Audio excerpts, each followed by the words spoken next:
The wettable shoe hikes do take a little getting used to. It's definitely taxing in a way that is beyond regular hiking. Haven't lost my footing yet, but having to choose my line down class 1 and perhaps even class 2 rapids at times can lead to a different type of fatigue in the icy cold water. I did bring these neoprene socks that were left over from a river trip from years ago, so I think that's been helpful.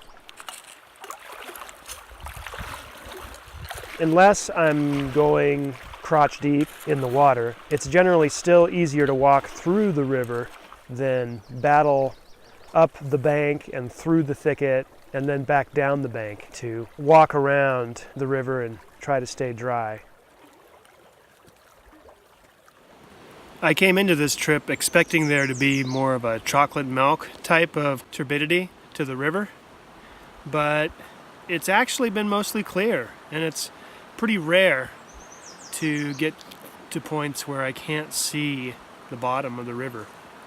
There are times when that does occur though, so for a river hike like this, I would say it's especially important to bring your hiking poles. Not just for the balance sake, having that 3 points of contact, but also as a way to probe the river in front of you, which may be out of sight.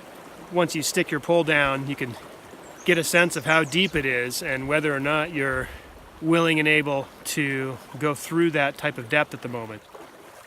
I'd also say that bringing your baskets for the bottom of the pole is helpful too, so that your pole isn't sinking into the sand as much.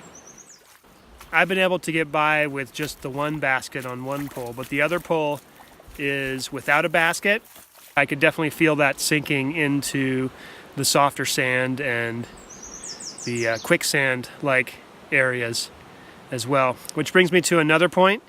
If you're walking across a river or through a river and you feel your foot start to sink, that's a good time to just keep right on moving, because there is quicksand throughout southern Utah. So unless you want it to result in a cartoonish situation or fate, best to keep right on moving when you feel your foot starting to sink.